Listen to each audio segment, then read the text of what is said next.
Hello. So recently I picked up a rescue. This is from Massachusetts. It's a little shy.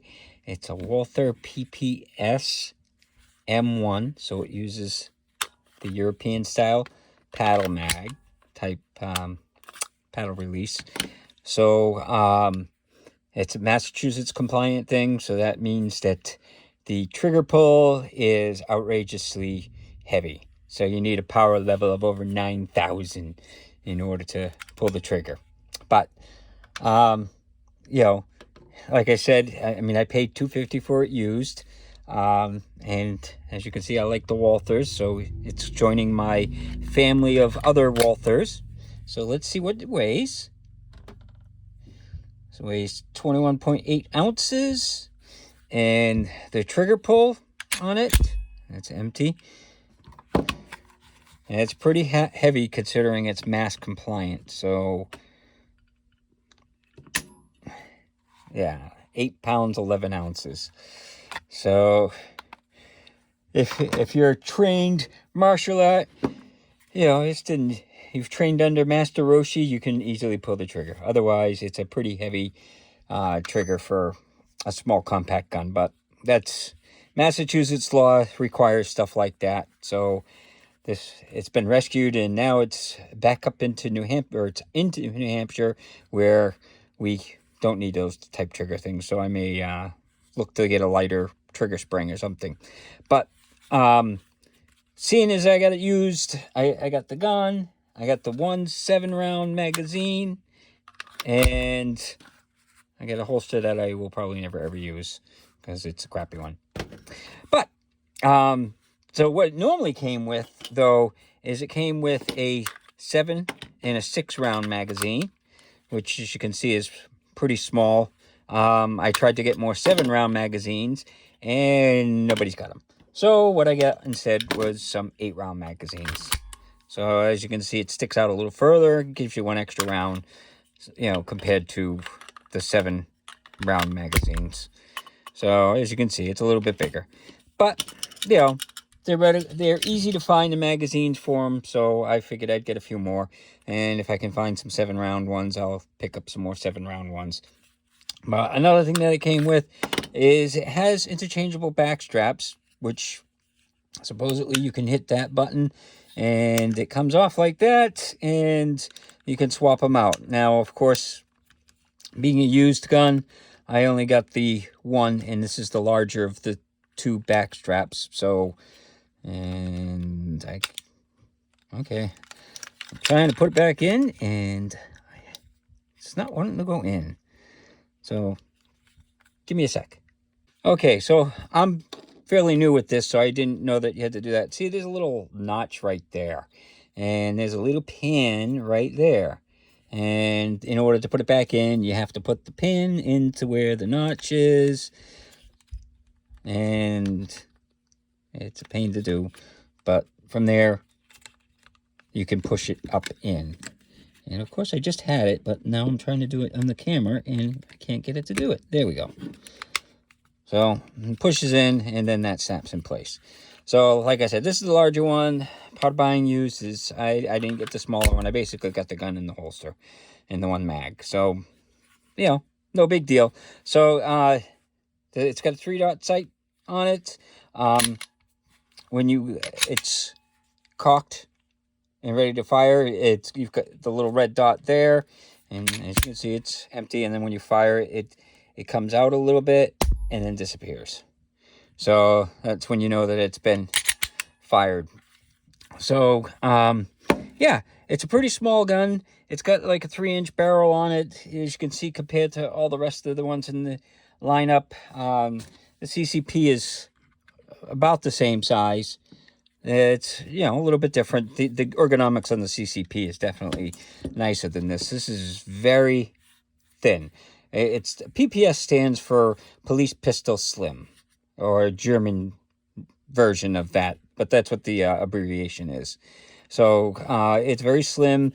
There's not much texturing. It's not as nice as some of the other Walthers, even the back there, but it doesn't kick hard enough to hurt your hand or anything. It's got the rear serrations and stuff. There's the slide release. There's the takedown. And it's got the little Glock style trigger thing. And then the paddle, mag release. So, in the sights, it's the driftable for the in the front one. You can replace. So let's take it out to the range and see how it shoots. Hello. So today we're going to look at the Walther PPS. This is an M1. So that has the European style mag release. And it comes with a 7-round and a 6-round mag. So let's see how it does.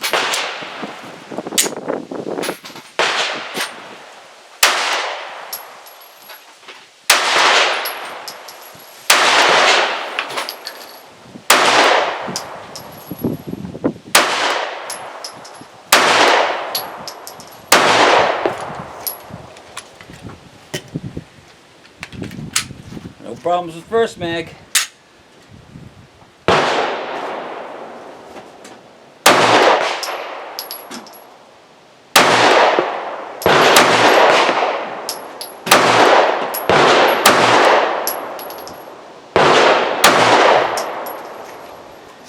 Yeah, no problems. So again, this is the Walther PPS M1.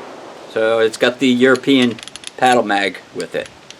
Or the mag release. So, out at the range, it did pretty good. That was when it was on camera, and then I shot some after that, and the accuracy is pretty good. Just at 10 yards. So, and I was using the Blazer brass 115 grain. So, it shoots pretty good. So now taking it apart, you take the mag out, and of course, make sure it's empty, and then it's the same as a Glock style. So you bring this back a little bit, and then you pull the trigger, and it slides right off. And then the spring just pops out like that, and then the barrel. It's pretty much the same as a Glock for taking it apart and going back together is in reverse. So you put the barrel in, then you put the spring in, and then you slide it on, and that's it. It's a la Glock style. So, recoil on it was pretty light, actually. I expected more out of a subcompact gun like that. But, no, the recoil was good. The accuracy is good for a small gun. You're limited to, how many rounds, though. That's 7, this is 6 and 8 rounds. But, 8 rounds is not that bad. I mean, when you think about it, the CCP is 8 rounds. So, it's a single stack, of course. But, it's a little bit of an older gun. So, you get all these new double stacks coming out. But this one shoots great and feels great. I know I kept trying to hit the side of the thing. So, this is a little bit of work to get used to, because I'm not used to this European mag release, but it works nice. If you like it, you could just click back like that. It's ambidextrous too, so if you're left-handed, you don't have to readjust. It's just a mirror image for use. So this was a good gun to add to my collection. I was looking to get the M2, but I ran across this for $2.5 bills, and for $2.5, it's a nice gun. And it's, they started making these back in 2007, and they're currently made. So, you can find mags and stuff for it, no problem. I literally went on Walther's website and ordered them. So, so that's my new rescue to the gun collection. It was in poor Massachusetts, where they hate guns, and now it's going to see a better life up here in New Hampshire, where we love guns. So I hope you enjoyed the video, and hope you have a good day.